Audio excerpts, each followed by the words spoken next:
এই নাও গিন্নি, কাতলা মাছের মাথা, পুঁই শাক, কুমড়ো সব একেবারে বেছে বেছে এনেছি। আজ কিন্তু গিন্নি ওই শাক চচ্চড়ি করতেই হবে। বলি কেমন রাজকার্য করতে তুমি যাবে শুনি? কি এমন শুভ কাজ আছে যার জন্যে মাছের মাথা দিয়ে শাক খেতে হবে? আছে আছে গিন্নি, মহারাজ এখন কোনো এক সাধু বাবার খপ্পরে পড়ে গুরু মন্ত্র নিচ্ছেন, তাই আজ থেকে এখন কদিন আমি মহারাজ। ওহ, আমি কি এমনি এমনি লাফাচ্ছি? সে মহারাজে হও আর যাই হও, আজ নয় কাল, কাল নয় পরশু করে আমাকে খালি ভুলিয়েই যাচ্ছ। কিন্তু এবার আমি আর ভুলছি না। তোমায় কিচ্ছু ভুলতে হবে না, আমার সব মনে থাকবে। কে আছো ঘরে? সাধুকে কিছু ভিক্ষা দেবে নাকি? ওহ, সবে একটা শুভ কাজ করতে যাব বলে মনে মনে তৈরি হচ্ছি, ও নিয়ে এসে দাঁড়ালো। এই যে বাবা, দাও না এই সাধুকে কিছু। ও বাবা, একটু দেশে সাধু বাবা নয়, একেবারে চকচকে সাধু বাবা। তা বাবা কোথা থেকে উদয় হলেন শুনি? আর যোগ সাধনা সে তো সেই হিমালয়ে, তবে এখানে আমি এসেছি তোমাদের মহারাজ কৃষ্ণচন্দ্রের কাছে, তাকে গুরু মন্ত্র দিতে। বাবাজি তো আচ্ছা ধরিবাজ, গাছেরও খাবে আবার তলারও কুড়োবে, মানে মহারাজের কাছ থেকে ভালো মতো গেঁড়াবে, আবার তার কাছ থেকে চেয়ে ঝোলা ভরবে। দাঁড়াও, ভরাচ্ছি তোমার ঝোলা। এই সাধু কি তবে কোনো ভিক্ষাই পাবে না? তবে এক মুঠো চাল আর একটা আলু, ব্যাস ওই দাও ওর ঝোলা, ওতেই হবে। তোমাদের কল্যাণ হোক।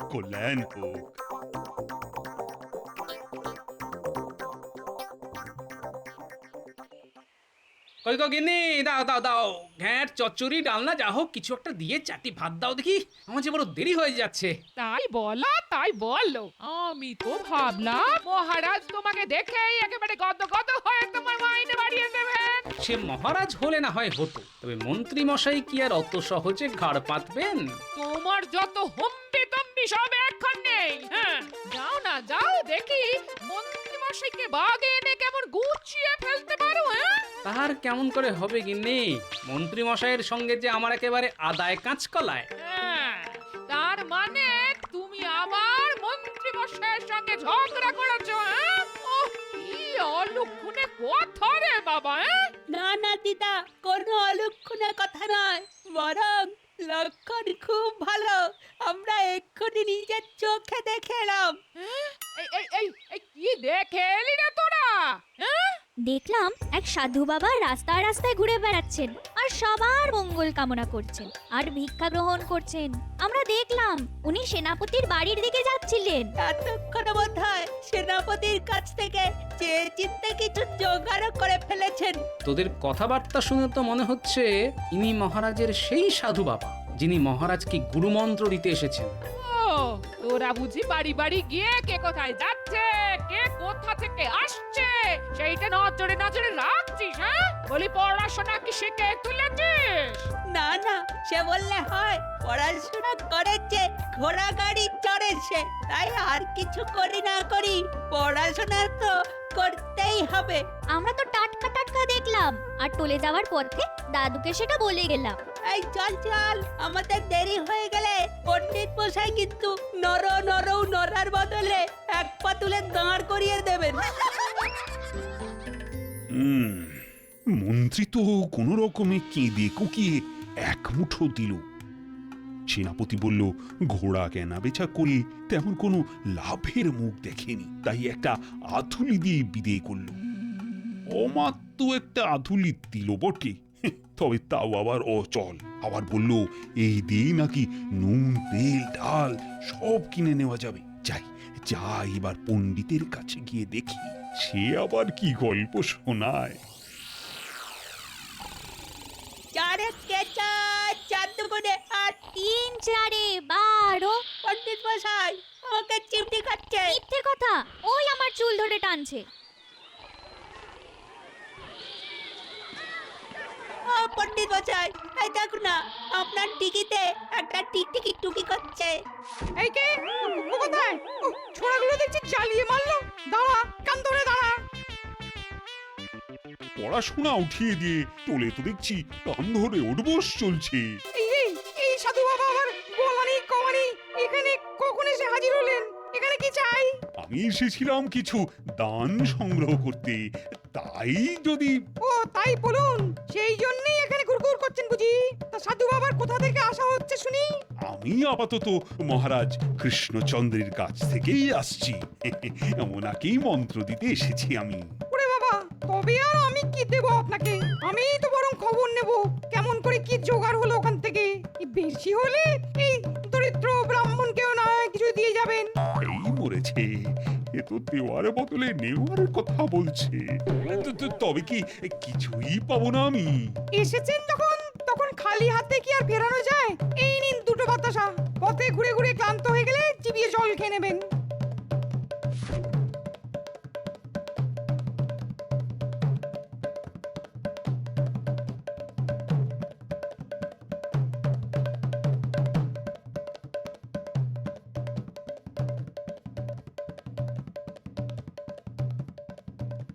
ওহ, কাদের কাদের কাছে গিয়ে হাত পাচ্ছি কে জানে।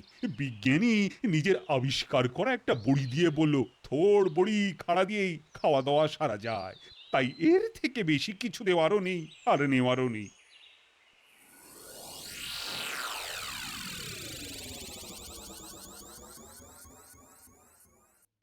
এ কি, এ যে দেখি সাধু বাবা, এনার কাছেই মন্ত্র নেবেন নাকি আমাদের মহারাজ?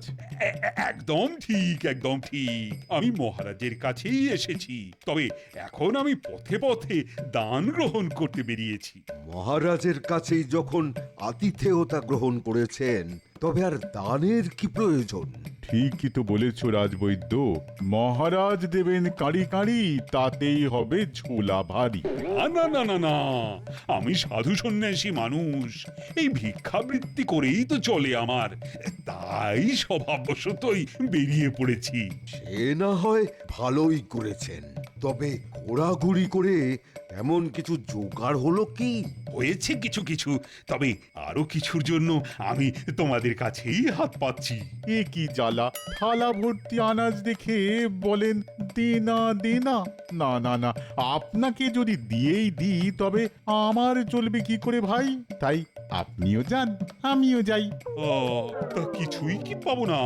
এতই যখন চাইছেন এই নিন, তখন এই নিন একটা ছোট্ট দেখে আলু। বাবা, আমিও তেমনি চালু। আমি আর কি দিই, আমি বরং এই এক পুড়িয়া ভেষজ চূর্ণ দিয়ে দিচ্ছি। এটা খেলে খাওয়ার পরে হজম হবে অতি সহজে। চেয়ে চিনতে তবে এই জুটলো এতক্ষণে। দেখি দেখি আর একটু এগিয়ে দেখি।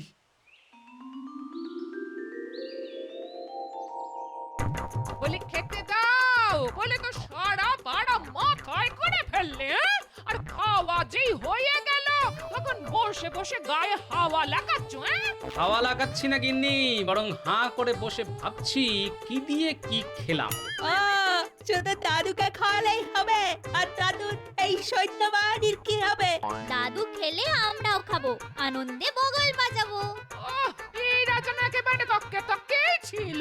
হ্যাঁ, তাল বুঝে একেবারে খাল কেটে ঢুকে পড়েছে। খাল কেটে তো কুমির ঢোকে, আমরা কি তাই নাকি? নাও গিন্নি, এবার সামলাও। একটা বেফাস কিছু বলেছে তো রক্ষে নেই, একেবারে ক্যাঁক করে ধরবে। দাও দাও, কি উত্তর দেবে দাও। আমিও তো তাই বলছি বাবা, দাও দাও, কি দেবে দাও। তিনি তো সেই সাধু বাবা, যিনি পথে পথে ঘুরে বেড়াচ্ছেন। এই বাবা যখন নিজে থেকেই আমাদের বাড়ি এসেছেন, তখন আসুন একটু না হয় জিরিয়ে নিন, আমি বরং একটু জল বাতাসের ব্যবস্থা করি। হ্যাঁ, তবে এমন সময় যখন গরিবের বাড়িতে এসেছেন, তখন দুপুরে দুমুঠো না খাইয়ে কিন্তু ছাড়ছি না। না না না না, তার আর কি দরকার? আমি তো মহারাজের কাছেই এসেছি, সেখানেই ফিরে গিয়ে না হয় একটু চালে ডালে ফুটিয়ে নেব। তা বললে তো হবে না। সাধু বাবাকে সেবা করার সুযোগ মহারাজ একা কেন পাবেন? আমাদের যেমন সাধ্য আছে তেমন করেই না হয় করব। দেখেছিস দাদু আর দিদা কেমন অতিথি সেবা করার জন্য ছটফট করছে। তাই তো দেখছি। আপনি এখন এখানেই বিশ্রাম করুন কেমন? আর চাল ডাল আনাজপাতি যেমন যা আছে সেসব না হয় পোটলা বেঁধে ব্যবস্থা করে রাখছি, যাওয়ার সময় নিয়ে যাবেন। না না না না, তার আর কি দরকার? আর আমি যদি সব বেঁধে ছেড়ে নিয়ে যাই তবে তোমাদের কি থাকবে বাবা? কেন, আপনার আশীর্বাদ ওটা যদি মাথার উপরে থাকে তবে আমাদের আবার ঠিক জুটে যাবে। আরে এই বলি, তোরা দাঁড়িয়ে দাঁড়িয়ে কি দেখছিস? হ্যাঁ, এই নে নে নে, এই সাধু বাবাকে বসার ব্যবস্থা করে দে।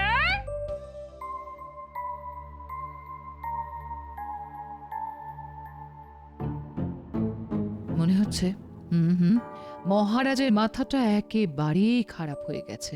সারা দিন কি যে করলেন কে জানে, এবার রাতেও কি সব ফন্দি ফিকির আটছেন বসে বসে। কি হলো রানী? আরে নিজের মনে কি বিড়বিড় করছো? আমি তো জোরে জোরেই বলছি, আপনি যেন ওই কৃপণ খুঁজতে একেবারে দিন রাত এক করে ফেলছেন। না না না না, ব্যাপারটা বেশ ভাবিয়েছে আমাকে রানী, তাই ওটা নিয়ে লেগে আছি। সারা দিন তো লেগে থাকলেন, তারপরে আবার রাতেও একটু বিশ্রাম নেবেন না মহারাজ? সবার কাছ থেকে শুধু দান গ্রহণ করলে হবে? তাদের তো দিতেও হবে কিছু। আপনি যে কি বলছেন আমি কিছুই বুঝতে পারছি না। তবে আমি বেশ বুঝতে পারছি, কাল রাজসভায় বেশ একটা শোরগোল হবে।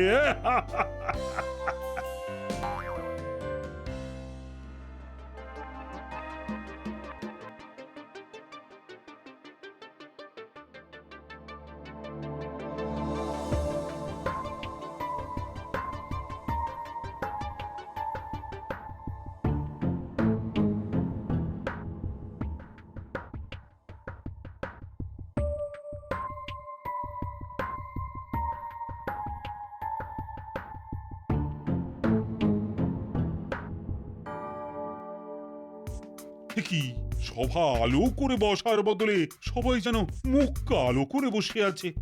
তা ব্যাপারটা কি? ব্যাপার আর কি হবে, সবাই নিজের নিজের জ্বালা নিয়ে জ্বলছে। এই যেমন মহারাজ কেমন সাধু বাবার কাছে মন্ত্র নেওয়া ছেড়ে হাজির হয়ে গেলেন আবার।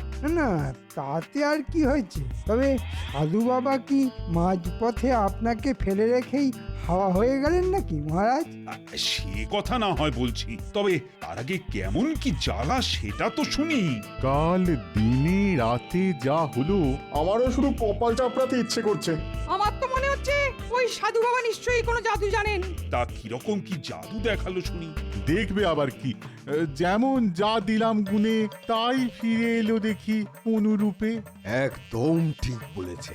আমি যেমন পুড়িয়া দিয়েছিলাম ঠিক তেমনই একটা পুড়িয়ায় সোনার গুঁড়ো মুড়ে কে যেন আমার ঘরে ফেলে এসেছে। আমি দুটো বাতাসা দিয়েছিলাম, ঠিক তেমনই দুটো সোনার টুকরো পেলাম ঘরে। আমিও তো এক মুঠো চাল আর আলুর পরিমাণ মতো সোনার টুকরো আর গুঁড়ো গাঁড়া পেলাম। আরে গোপাল, তুমি কি পেলে? মানে তোমার সঙ্গেও এমন কিছু হয়নি বুঝি? আগে আমি ঝোলা ভরে যেমন দিয়েছি তেমনই ঝোলা ভরে পেয়েছি মহারাজ। বাবা বাবা বাবা, কিন্তু মানে তুমিও তো সবার মতো একটু আধটু দিয়েই হাত ছেড়ে ফেলতে পারতে। মহারাজ, দেওয়ার আনন্দ তো পাওয়ার থেকে অনেক বেশি, তাই সাধু বাবাকে দেওয়ার ব্যাপারে আমি আর আমার গিন্নি দুবার ভাবিনি। সাবাস গোপাল, সাবাস। এই চিন্তা ভাবনা যদি বাদ বাকি সবাই করত তাহলে আজ আর তাদের এইভাবে হায় হায় করতে হতো না। সে আর বলতে, আমি যদি ওই অচল আধুলির বদলে ওই বেশি বেশি করে খুচরো দিতাম তবে কারি কারি মোহর পেতাম।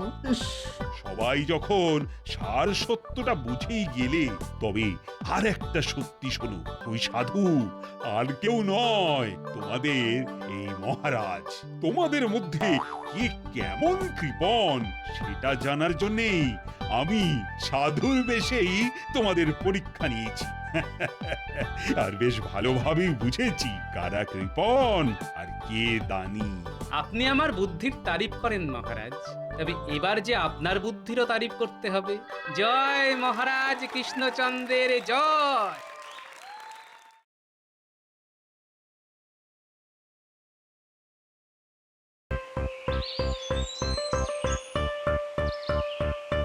বলি এই এই এই এই এই বয়সে কি ছেলে মানুষই হচ্ছে? হ্যাঁ? পাটকাঠি কি মুগুর নাকি? আজ যা পাটকাঠি কাল তাই তাল গাছ, বুঝেছো? না, বুঝিনি।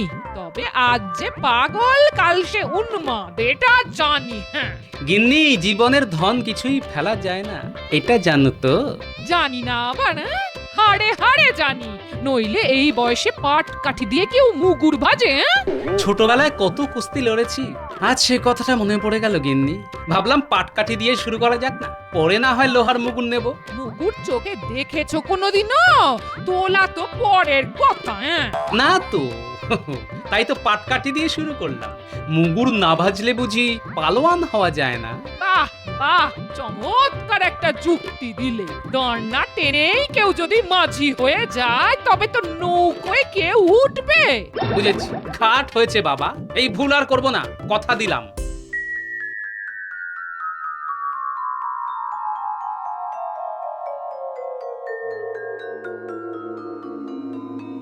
মন্ত্রী, একটা জরুরি কাজে কাউকে কয়েকদিনের মধ্যেই বর্ধমান যেতে হবে। সেখানকার মহারাজকে একটা খুব গোপনীয় পত্র পৌঁছে দিতে হবে। তা মন্ত্রী বলো তো, এই কাজের দায়িত্ব কাকে দেওয়াটা ঠিক হবে? আমার মনে হয় মহারাজ, মন্ত্রী এই কাজের জন্য সবচাইতে নির্ভরযোগ্য ব্যক্তি, তাকেই এই কাজে পাঠানো হোক। গোপাল, এটাই তোমার দোষ। মহারাজ কাকে পাঠাবেন তা ঠিক করবে হয় তিনি, না হয় আমি। তুমি মাঝখান থেকে ফোন কাটছো কেন? মন্ত্রী, ভুলে যেও না, এটা প্রকাশ্য রাজসভা।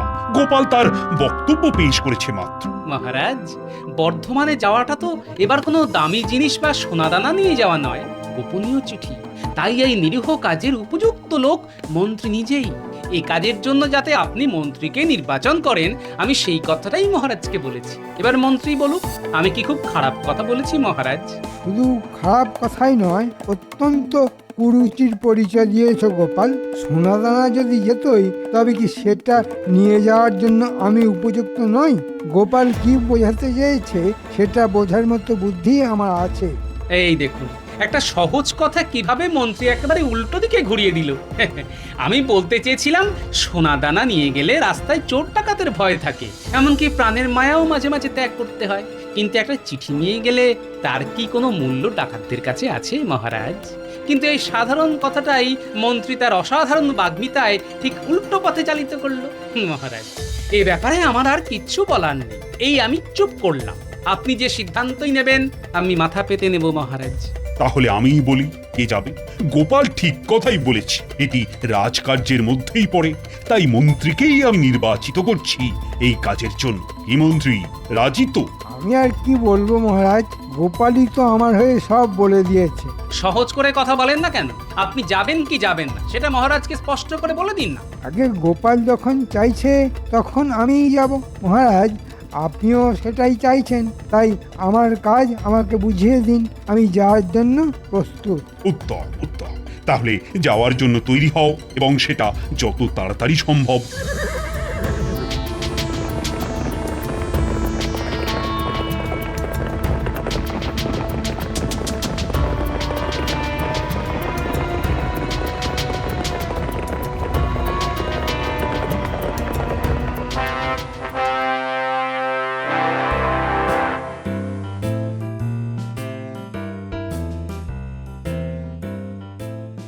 বাহ বাহ বাহ বাহ বাহ বাহ, কি চমৎকার চেহারা! তোমরা সবাই দেখো, হ্যাঁ দেখো, এই না হলে পালোয়ান। খুব খুশি হলাম তোমার খেলা দেখে, খুব খুশি। মহারাজকে খুশি করতে পেরে আমার জীবন ধন্য হয়ে গেল। তা তুমি তো কুস্তি করো? আগে হ্যাঁ মহারাজ, 10 রাজ্য ঘুরে অনেক পালোয়ানের সঙ্গে কুস্তি করেছি, কিন্তু আমার কাছে কেউ দাঁড়াতেই পারেনি, সবাইকে কাত করেছি। এখন খুঁজে দেখছি আর কেউ বাকি আছে কিনা। মহারাজের জয় হোক। আমাদের মহারাজ আপনাকে এই গোপনীয় পত্র দিয়েছেন, সেটা দিতেই আমার এখানে আগমন। আপনি উত্তর দিলেই আমি আবার ফিরে যাব। দাও পত্রটা দাও। ততক্ষণে তুমি এই পালোয়ানের শরীরটা দেখো। হ্যাঁ হ্যাঁ হ্যাঁ, যেন মন্দিরের দেওয়ালে আঁকা মূর্তি। পালোয়ান, ইনি কৃষ্ণনগরের মন্ত্রী। ওনাকে খেলা দেখাও, দেখাও দেখাও। বাহ বাহ, কি সুন্দর তোমার শরীর। মহারাজ ঠিকই বলেছেন, এই শরীর যেন মন্দিরের ভাস্কর্য। তা তুমি কি কুস্তি লড়ো? আরে ওর মুশকিলটা হলো 10 রাজ্যের কেউই ওর সঙ্গে কুস্তিতে পেরে ওঠেনি। তাই ও আর কেউ বাকি আছে কিনা তাই খোঁজ করছে। তা তুমি জানো এমন কোনো পালোয়ান আছে কিনা যে ওর সঙ্গে লড়তে পারে? হ্যাঁ, একজন আছে, সে নিজেকে মস্ত পালোয়ান মনে করে। মহারাজ, তার নাম হয়তো শুনেছেন। কে বলো তো? আমি চিনি এমন কোনো পালোয়ানের নাম তো মনে পড়ছে না। না, আগে তার নাম গোপাল ভাঁড়। গোপাল মানে তোমাদের রাজ্যের ভাঁড়? হ্যাঁ, তাকে তো চিনি। সে আবার কবে থেকে কুস্তিগির হলো? হ্যাঁ মহারাজ, গোপাল জীবনে অনেক কিছুই করেছে। প্রথমে কুস্তিগির হওয়ার চেষ্টা করেছিল, সেখানে সবার কাছেই হারতে হারতে নাপিত হলো। সেখানেই এর চুল কাটতে গিয়ে ওর কান কাটে, আবার এর গোপ কাটতে গিয়ে ওর মাথা মুড়িয়ে দেয়। তারপর আমাদের মহারাজকে ভালো মানুষ পেয়ে তার ভাঁড় হয়ে গেল। তবে শুনেছি ওনাকে এখনো কুস্তির আখড়ায় যায়। কি বলছো? মানে কিছু তো বুঝতে পারছি না। গোপাল কখনো কুস্তি করতো এটা তো আমি বিশ্বাসই করতে পারছি না। হ্যাঁ, আচ্ছা, আপনার পালোয়ানকে বলুন ও যেন বলে সে কৃষ্ণনগরের পালোয়ান গোপাল ভাঁড়ের সঙ্গে লড়তে চায়। এই কথা রটিয়ে দিলেই দেখবেন গোপাল রাজি হয়ে যাবে। এ ব্যাপারে আমি আপনার সঙ্গে বাজি ধরতে পারি, আর এই রটনার কাজটা আপনিই করবেন। কে এই গোপাল ভাঁড়? আমি ওকে কিসে সব হাড় গোড় ভেঙে দেব। না না, তা করতে যেও না পালোয়ানজি, প্রাণেই মেরো না। দেখো পালোয়ান, গোপাল যেন প্রাণে বেঁচে থাকে। হ্যাঁ, মাটিতে বারবার ফেলো, কিন্তু দেখো ওর যেন কোনো গুরুতর আঘাত না লাগে। বুঝেছো তো? যথাজ্ঞা মহারাজ।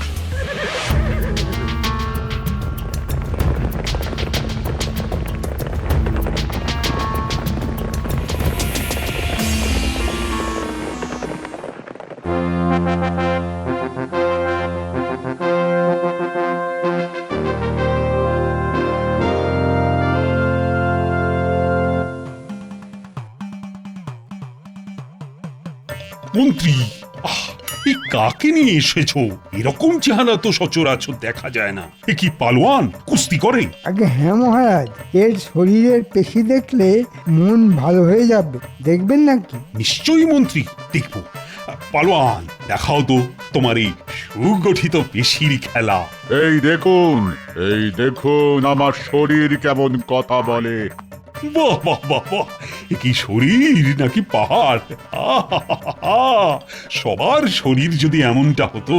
মহারাজ, আপনি প্রীত হয়েছেন শুনে আমি ধন্য হয়ে গেলাম। তা তোমার এখানে আগমনের কারণ? মহারাজ, 10 রাজ্য ঘুরে এমন কোন পালোয়ান পেলাম না যে আমার সঙ্গে কুস্তিতে জয়লাভ করেছে, তাই এখানে এলাম। এখানে কেন? মানে সেরকম পালোয়ান এখানে আছে বলে তো শুনিনি যে তোমার মতো ভীমের সঙ্গে লড়াই করতে চায়। মহারাজ, শুনেছি আপনার সভায় গোপাল ভাঁড় বলে একজন পালোয়ান আছে। আমি তার সঙ্গে লড়তে এসেছি। তাকে হারাতে পারলে কোনো রাজ্যেই আমার আর কোনো প্রতিদ্বন্দ্বী থাকবে না। হ্যাঁ, কি কি কি বললে তুমি? গোপাল ভাঁড় সে লড়বে তোমার সঙ্গে কুস্তি? এই বুদ্ধি তোমাকে কে দিয়েছে? নিশ্চয়ই আমার মন্ত্রী। মহারাজ, এমন কাজ আমি করতে পারি? গোপাল আমার কতদিনের সহকর্মী, তার কোনো ক্ষতি হোক সেটা আমি চাইবো? এটা হতে পারে? পালোয়ান, কে তোমাকে গোপালের নাম বলেছে? সে যে পালোয়ান সেটাই বা তোমাকে কে বলল? বর্ধমানে সবাই মহারাজ, ওরা বলল গোপাল মস্ত পালোয়ান। ওকে যদি তুমি পরাজিত করতে পারো তবেই বুঝবো তুমি সর্বশ্রেষ্ঠ কুস্তিগীর। মহারাজ, এই কথাটা পালোয়ানজি ভুল কিছু বলেনি। আজ পর্যন্ত আমাকে কেউ হারাতে পারেনি। আর পালোয়ান যখন চাইছে, হয়তো অনেকেই তাই চেয়েছে, তাই আমি রাজি মহারাজ। কি বলছো তুমি গোপাল? এই ভীমের মতো পালোয়ানের সঙ্গে তুমি লড়াইটা করবে আর তোমার মৃত্যুর জন্য দায়ী হয়ে থাকবো আমি? না না না না, সেটা হতে পারে কখনো? মহারাজ, এই লড়াইয়ের সঙ্গে আমাদের রাজ্যের সম্মান জড়িয়ে আছে। গোপাল যদি পরাজয়ের কথা চিন্তা করে পিছিয়ে যায় তবে তা খুবই অসম্মানের হবে। আমার মনে হয় গোপালের রাজি হয়ে যাওয়া উচিত। তুমি তো বলেই খালাস, কিন্তু এই ভীম বাহাদুরের সঙ্গে কুস্তি লড়তে গিয়ে যদি গোপালের প্রাণ সংশয় হয়, তার দায়িত্বটা বা দায়টা কে নেবে? হ্যাঁ, না মহারাজ, আমি কুস্তিগীর, উনি নই। গোপাল ভাঁড়কে শুধু দু পাক আকাশে ঘুরিয়ে আলতো করে মাটিতে শুইয়ে দেব, আমি আপনাকে কথা দিলাম। মহারাজ, এর উল্টোটাও তো হতে পারে, আপনি দুশ্চিন্তা করবেন না। দাদু, তুমি নাকি কুস্তি করবে এক পালোয়ানের সঙ্গে? তুই কি করে জানলি? আমি কেন, সারা নগর জানে, আমি তো সেখান থেকেই শুনলাম। কি বলছে রে লোকে? নিশ্চয়ই আমাকে নিয়ে হাসাহাসি করছে। তা একটু করেছো বটে, তবে সবাই চাইছে তুমি জিতে কৃষ্ণনগরের সম্মানটা রক্ষা করো। কিন্তু তুমি পারবে কি করে? ওই পালোয়ানের চেহারাটা তো পাহাড়ের মতো। ওরে, চেহারা থাকলেই কি জেতা যায়? প্রকৃতি কি মানুষকে মস্তিষ্ক দেয়নি রে? তার তবে কাজটা কি? দাদু, তুমি কিন্তু আবার লড়াই করতে যেও না। পালোয়ানকে কিন্তু সামনাসামনি পটকানো খুব সহজ হবে না। তা জানি, কিন্তু বুদ্ধিং যস্য বলং তস্য, বুদ্ধিটা একটু খাটা, ঠিক পথ পেয়ে যাবি। তুমি ভাবো আমরা কাজটা করে দেব। একটু ভেবে তারপর তোদের বলবো। আচ্ছা।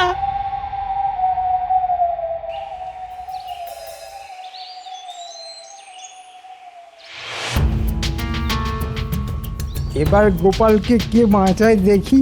ওর হাড় বার করে পালোয়ান শাহী কাবাব বানাবে বলে শুনলাম। দারুণ খেতে হবে কিন্তু। তোরা সবাইকে বলে দিয়েছিস তো? বলবি যে গোপালই এই কুস্তিগিরকে লড়াই করতে আমন্ত্রণ করেছিল। এই কুস্তিগির 10 রাজ্যের যত পালোয়ান আছে তাদের পরাজিত করে এখানে এসেছে গোপালের সঙ্গে লড়বে বলে। সে কথা জানতে আর কারো বাকি নেই, সবাই জানে। লোকে তো বলা বলি করছে এবার গোপালের পঙ্গু হওয়ার দিন এসে গেছে। এ কথাও বলছে যে গোপাল নাকি বাকি জীবনটা বিছানাতেই কাটিয়ে দেবে।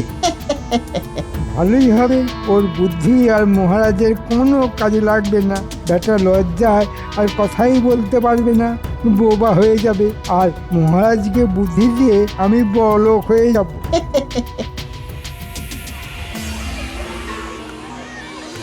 দেখে নিন, এই সেই পালোয়ান যার সঙ্গে গোপালের লড়াই হবে। সবার কিন্তু আশা চাই। এটা গোপাল কি করলো? এই ভীমের মতো পালোয়ানের সঙ্গে কুস্তি করবে আমাদের গোপাল ভাঁড়? এ তো আত্মহত্যা করা সামিল। গোপালের মতন বুদ্ধিমান মানুষ শেষ পর্যন্ত এভাবে মরবে, এটা কিন্তু মানা যাচ্ছে না। বলি তখনই পই পই করে বলেছিলাম পাট কাঠি দিয়ে মুগুর ভেজো না। কোথা থেকে কি হয়ে যায় দেখলে তো? তুমি চিন্তা করো না তো, লড়াই লড়ার অনেক কায়দা আছে, তুমি তার সবটা জানো না। আমি তো কিছুই জানি না। যখন হাত পা ভেঙে বিছানায় পড়ে থাকবে তখন তো সেবা আমাকেই করতে হবে। কেউ এসে কি কোনো খোঁজ নেবে? কেউ এসে কি কিছু করে দিয়ে যাবে? আমি কারো সেবা নেই না গিন্নি, বরং অন্যের সেবা করি। সে যাকে, এখন যা বলি সেটা ভালো করে শোনো। এই তোরাও শোন। আমি তো জানি রাখে গোপাল, মারে কে। এমন একটা বুদ্ধি বার করবে যে ওই বেটা পালোয়ান পালাতে বাধ্য হবে। আগে কথাটা তো শোনো। গিন্নি, তোমার ভাঁড়ারে যত গুড় আছে তা পুঁটির বাবার হাতে দিয়ে দাও। কুস্তিতে গুড় কেন লাগবে ঠিক বুঝলাম না তো। আগে কথাটা শোনোই না, তারপর যা বলার বলবে। আগে দুঃখিত। হ্যাঁ, যা বলছিলাম। গিন্নি শোনো, তোমার হাতে যত গুড় আছে তা নিয়ে জামাই যাবে লড়াইয়ের মাঠে। যেখানে কুস্তির দাগ কাটা আছে সেখানকার মাটিতে গোল করে গুড় ছড়িয়ে রাখবে, মাটির সঙ্গে মিশিয়ে। কেউ যেন তা আগে থেকে বুঝতে না পারে। আর গুলটে, তোকে একটা কাজ করতে হবে, পারবি তো? দাদু, কোন কাজটা আমরা পারিনি, তুমি যেভাবে বলবে সেভাবেই করব। বেশ, তবে একটা কাজ কর, পিঁপড়ে ভর্তি কিছু মাটি নিয়ে আসতে পারবি? বেশ অনেকটা। মাঠের গুড় পেলে যেন তাড়াতাড়ি তারা গুড়ের মধ্যে ঢুকে যায়। কিরে, পারবি তো? পিঁপড়া ভর্তি মাটি তো আমাদের বাগানেই আছে। মাটিটা ঝুড়ো, একটা ঠোঙায় করে নিয়ে যেতে হবে। তুই ওই মাটিতে বেশ কিছুটা গুড় ছড়িয়ে আয়। কাল সকালের আগেই ওই মাটি আমাকে ঠোঙায় করে দিয়ে দিস, কেমন? বুঝেছি। আমি কাল কেউ ঘুম থেকে ওঠার আগেই পিঁপড়া ভর্তি মাটি তোমাকে দিয়ে যাব। সাব্বাস ছেলে। কাজটা কিন্তু ভালো হলো না মহারাজ, এটা মন্ত্রী চালাকি বলেই মনে হচ্ছে। আমি তা জানি রানী। গোপালকে পঙ্গু করে দেওয়ার জন্যই ও ওই পালোয়ানকে এখানে ডেকে এনেছে। কিন্তু গোপাল যে কেন রাজি হতে গেল? ও তো না করলেই হয়ে যেত। মহারাজ, গোপাল নিশ্চয়ই কোনো উপায় বার করে রেখেছে। ওহ, তোমার কথাই যেন সত্যি হয় রানী। আমাদের গোপালের যেন কোনো ক্ষতি না হয়।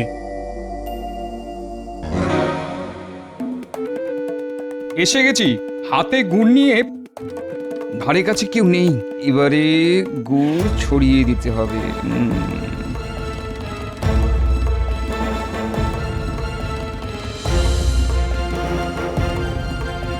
ওই তো গাছটা, ওর মাটিতেই পিঁপড়ের বাসা ভর্তি। এবার আরো গুড় ছিটিয়ে দিলাম, কত খাবি খা। কাল সকালে কিন্তু কাজের কাজটা করতে হবে। কিরে, বুঝলি রে লক্ষ্মী পিঁপড়ের দল? যাক, কুস্তির জায়গাটা একেবারে গুড়ে মাখামাখি করে দিয়েছি। কাল এমনিতেই এমন পিঁপড়ে আসবে যে পালোয়ানের পালানো ছাড়ার কোনো পথ থাকবে না।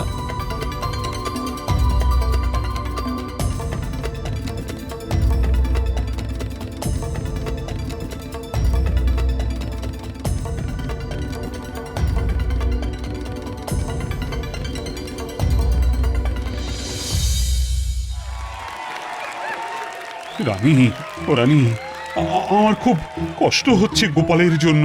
আমি তো প্রার্থনা করেই যাচ্ছি যেন গোপালের জয় হয়। কি করে সম্ভব সেটাই তো বুঝতে পারছি না। তুমি বুঝেছো? না, তা বুঝিনি, তবে গোপালের মুখে কোনো ভয়ের চিহ্নই দেখতে পাচ্ছি না। তার মানে ও একটা উপায় বার করেছে। আপনি এ বিষয়ে চিন্তা করবেন না মহারাজ। আমার একদিকে আছে আমাদের গোপাল, যাকে আপনারা ভাঁড় বলেই জানেন। খুব ভালো কথা বলে। সেটা কতটা কাজের আর কতটা অকাজের সেটা নিয়ে আমি কোনো মন্তব্য করতে চাই না, অন্তত মহারাজের সামনে। উনি সবই জানেন। শুনলে রানী, গোপালকে কি রকম অপমান করছে মন্ত্রী? আমার ইচ্ছা করছে না গিয়ে ওর কানটা মুলে দিই। তা আমাদের গোপাল ভাঁড়ের খুব নামডাক, তা আপনারা সবাই জানেন। তা শুনে এই পালোয়ান সুদূর দেশ থেকে এখানে এসেছে গোপালের সঙ্গে কুস্তি লড়ার জন্য। আর হ্যাঁ, গোপাল এই পালোয়ানের সঙ্গে লড়ার ইচ্ছেতে রাজি হয়ে যায়। আজ তারই পরীক্ষা হবে। আসুন আমরা এখন এই কুস্তি দেখি। এই দেশ, এই রাজ্য আমার জন্মস্থান, তার সম্মান বজায় রাখতে আমি লড়াইতে রাজি হয়েছি। কিন্তু কুস্তি শুরুর আগে আমি দেশের মাটিতে একবার প্রণাম করতে চাই, যদি এই সুযোগ আর আমার সামনে না আসে। তাই শুনলে রানী, শুনলে গোপাল কি বলল? সত্যি ওর মতো দেশপ্রেমিক আমি কখনো দেখিনি। সাবাস, সাবাস গোপাল। মহারাজ, এক্ষুনি কুস্তি শুরু হবে, আপনি মন দিয়ে গোপালের লড়াই দেখুন। যতক্ষণ আমার ধরে প্রাণ আছে ততক্ষণ এই মাটির অসম্মান আমি হতে দেব না, এটা আমার প্রতিজ্ঞা। কারোর সাধ্য নেই এই কাজ থেকে আমায় বিরত করতে পারে। দেশের ভূমি প্রণাম আমার হয়ে গেছে, এবার আমি লড়াইয়ের জন্য প্রস্তুত। এসো হে পালোয়ান, দেখি তোমার দেহে কত শক্তি আছে। তোমার সঙ্গে কুস্তি লড়তে হচ্ছে সেটা ভেবেই আমার হাসি পাচ্ছে। কত ইয়া বড়া বড়া চেহারার পালোয়ানকে আমি মাথায় তুলে মাটিতে ফেলে দিয়েছি, আর তুমি তো তাদের কাছে নস্যি। ধরবো আর মাটিতে আছাড় মারবো। আরে পালোয়ান, কাছে তো আগে এসো, আমি তো আর পালিয়ে যাচ্ছি না।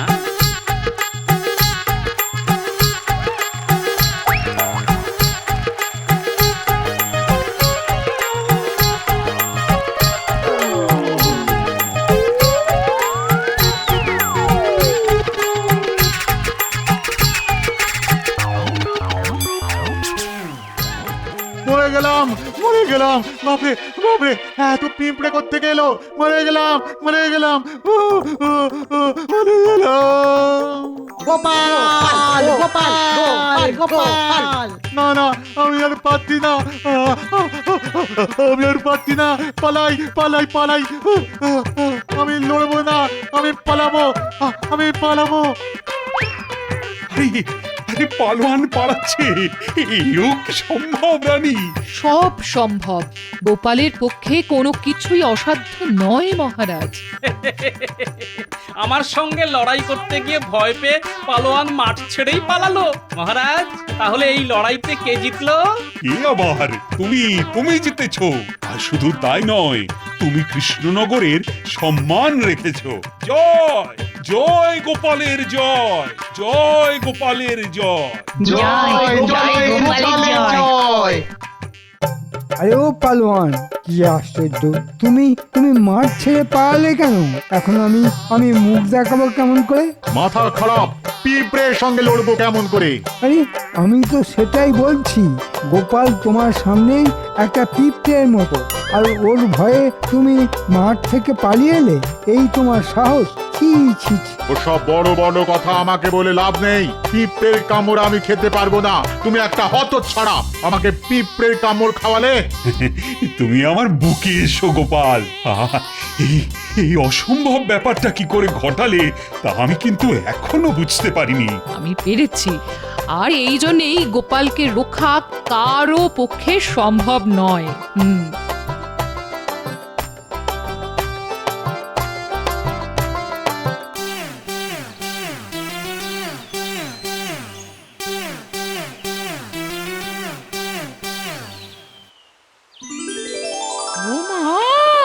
তুমি হেঁটে হেঁটে বাড়ি ফিরছো? হ্যাঁ, আমি তো মাছগুলো সব ফেলে দিয়েছি। হ্যাঁ, এখন যাচ্ছিলাম সাদা থান কাপড় কিনতে। হ্যাঁ, আচ্ছা, আমার পাটকাঠি দুটো কোথায় গেল বলো তো? এখানেই তো রেখেছিলাম।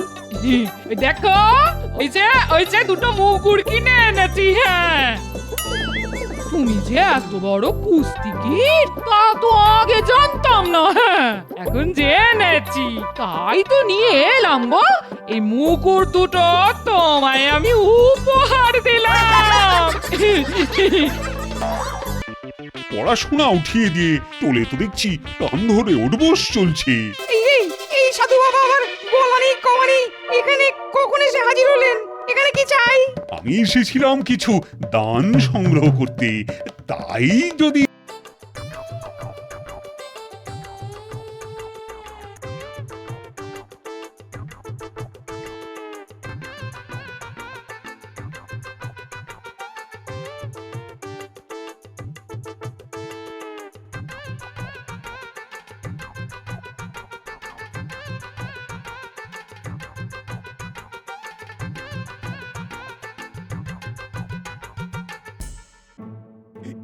কি সবাই আছে, কিন্তু কই তাকে তো দেখছি না। তাকে আর দেখবেন কি করে মহারাজ? দেখুন, সে হয়তো এখনো তাকে সর্ষের তেল মেখে শ্বশুর বাড়ির আদর খাচ্ছে। না, শ্বশুর বাড়ি যাবে বলে তো গোপাল ছুটি নিয়েছিল বটে, তবে সে ছুটি তো শেষ। আরে আজ তো তার রাজসভায় আসার কথা। আর গোপাল ভাঁড় কখনো কথার খেলাপ করে না, তাই সোজা সেখান থেকে এখানেই চলে এলাম। এই তো বলতে না বলতেই গোপাল চলে এসেছে। কিন্তু আপনি কি খেয়াল করেছেন মহারাজ, এসে থেকেই গোপাল কেমন দেখিয়ে দেখিয়ে শুনিয়ে ঢেঁকুর তুলছে? হ্যাঁ হ্যাঁ হ্যাঁ, আমি খেয়াল করেছি।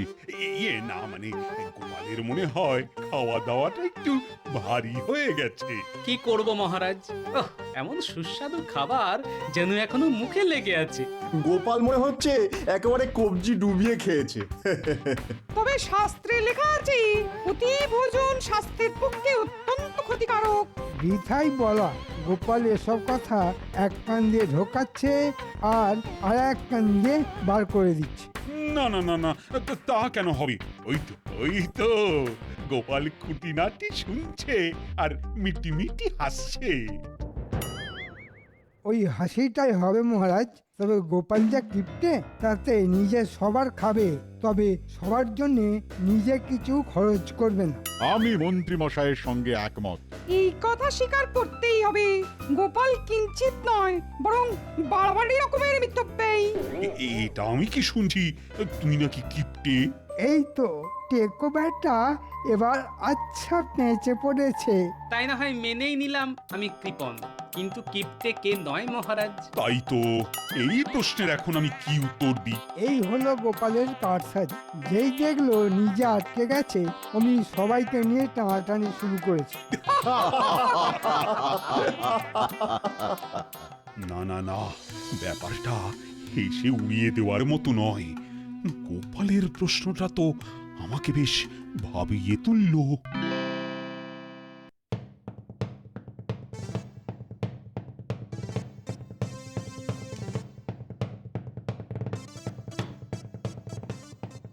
আচ্ছা মহারাজ, কি হয়েছে আমি তো কিছুই বুঝতে পারছি না।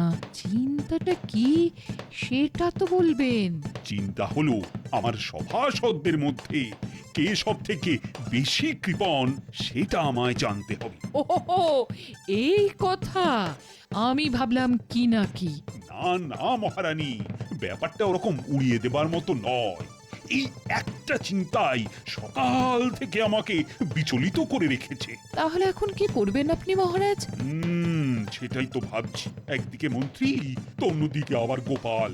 সভাকবি, সেনাপতি, অমাত্য, পণ্ডিত এদেরই বা বাদ দেবেন কেন মহারাজ? এই দেখো, তুমি তো দেখছি সব কেমন আমার গুলিয়ে দিলে। তবে আমার মাথায় একটা বুদ্ধি এসেছে। তবে আর চুপ করে বসে না থেকে বলো বলো, বলে ফেলো। আরে বুদ্ধিটা কি? আপনি বরং সভার সবাইকে কিছু না কিছু দিতে বলুন আপনাকে। যে যেমন দেবে তাই দেখেই আপনি বুঝে যাবেন কে কৃপণ আর কে দানি। তোমারও যেমন বুদ্ধি রানী। আরে আমি চাইলে সবাই তো আমাকে খুশি করার জন্য বেশি বেশি দেবে। তবে আর আসল কথাটা জানবো কি করে? তবে তো আপনাকে কোনো সাধু সন্ত বা যোগী পুরুষকে ধরে আনতে হবে মহারাজ, যিনি হাত গুনেই আপনার প্রশ্নের উত্তর দিয়ে দেবেন। আরে আরে আরে, এইটা এইটা এইটা, এবার একটা বুদ্ধি যেন টুক করে উঁকি মারছে আমার মাথার ভেতরে। মনে হচ্ছে এতেই কাজের কাজটা হবে। এ আবার আপনার কেমন হেয়ালি? না না না না, কোনো হেয়ালি নয়। তুমি শুধু আমি যা বলছি সেটাই প্রচার করে যাও।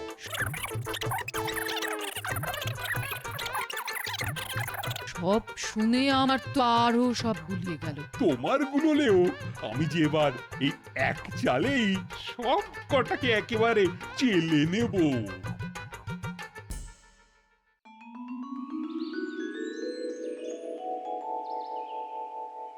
কি হলো, সবাই ওরকম উসকুস উসকুস করছো কেন? উসখুস তো করবেই মন্ত্রী মশাই।